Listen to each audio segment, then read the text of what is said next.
Азыркы айта турган темабыз Чыгыш Европадагы революциялар, СССРдин кулашы жана Евразияда жаңы мамлекеттин түзүлүшү деген теманын үстүндө иштейли. 1970-80 жылдардагы 1970-80 жылдарда Чыгыш Европадагы экономиканын алсызданышы, экономикалык абалдын начарлашы, элдердин нааразычылыктарынын көбөйүшү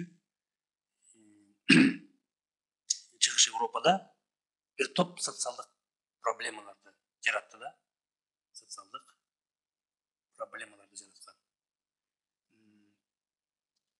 Тоталитардык социализмдин кризиси башталгандан десек болот да. Тоталитардык социализм кризиси жалпы өлкөгө тарап, ошол постсоветтик ошол убакыттагы өлкөлөргө тарап, ошол кризис бул кризис революцияга өсүп жетиш үчүн кандайдыр кичинекей бир талчок күч керек болгон да, күч. Ошондой күчтөрдүн бири 1985 жылы СССРде башталган Горбачевдун, Михаил Сергеевич Горбачевдун, бул жерде сүрөтүн да коюп койдук. Горбачевдун кайра куруу саясаты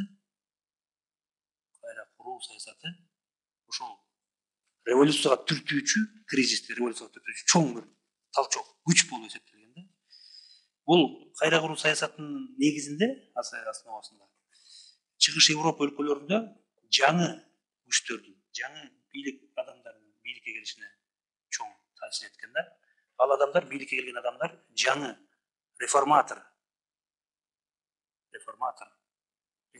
жүргүзүүгө ниеттенген адамдар болгон да.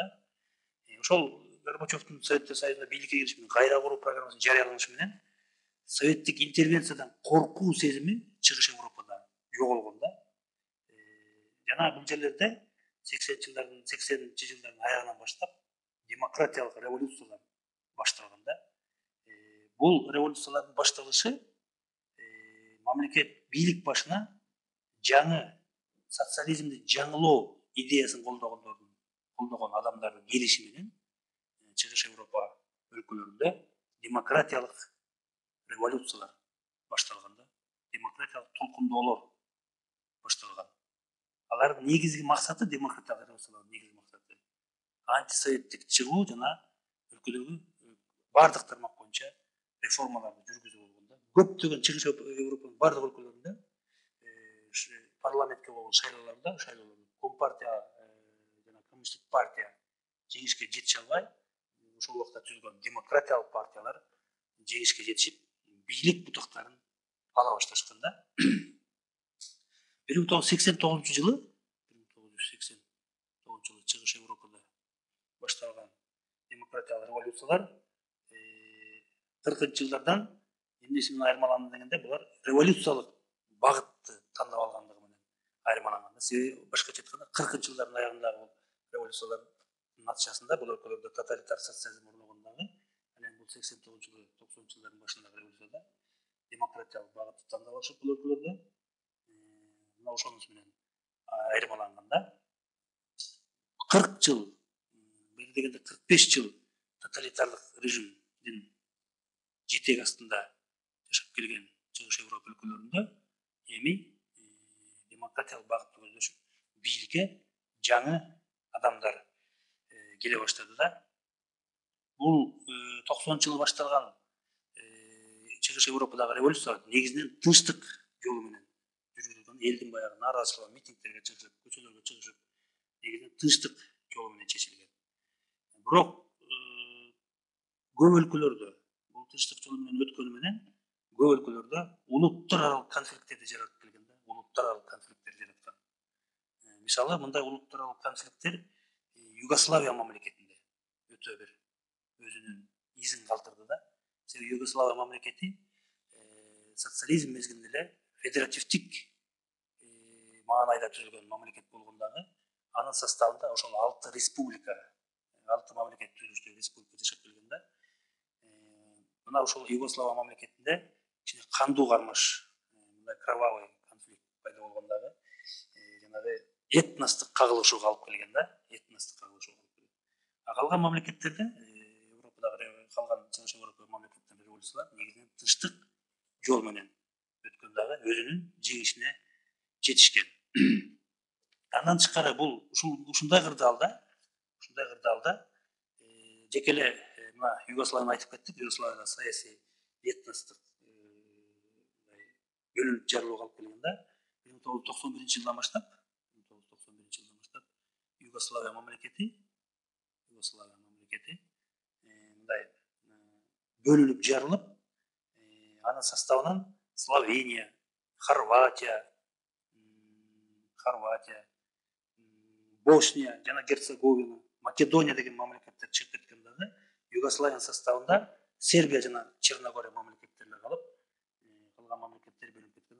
Ушул мезгилден баштап Хорватия, Босния, Герцеговинада жашаган сербтер алар өзүнчө биз Сербияга кошулабыз деген маанайда чыгышкан дагы, анан ошол жалпы түштүк славян элдеринин ортосунда этностук кагылышка алып келген да. 1993 жылы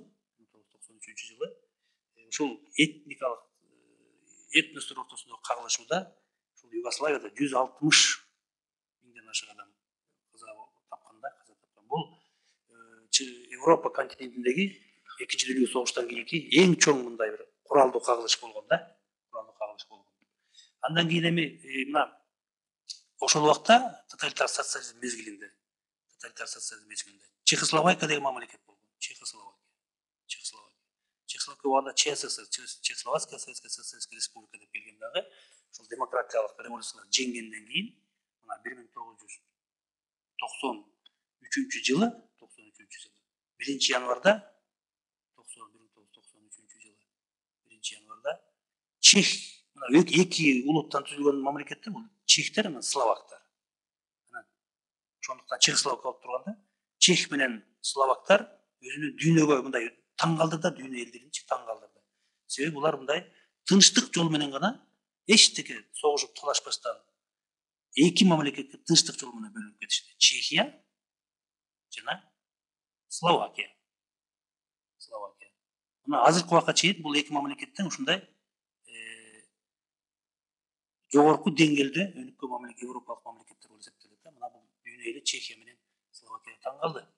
Ушундай жогорку демократиялык түптөлгөн талаш тартышта бөлүнүп кеткендигине дүйнө эли таң калды. Андан кийин ушундай кырдаалда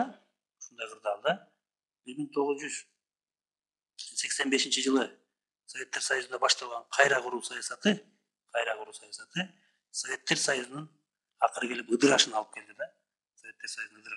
1991 жылы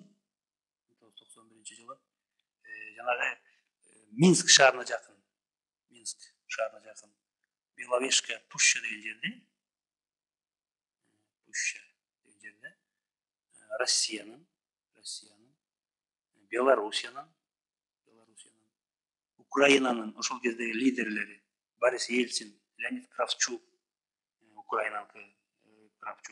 жана Белоруссиянын лидери Станислав Шушкевич Советтер Союзу жоюлуп, СССР жоюлуп, СНГ деген уюм түзүлгөндүгү жөнүндө жарыялашкан. Бирок бул Беловежская пущага дагы жолугушууга 3 эле мамлекет катышкандыктан калган Орто Азиядагы Советтик Социалистик Республикалар болгон. Алар дагы катышкан эмес да буга. Бирок акыркы чечим 1991 жылы 21 мартта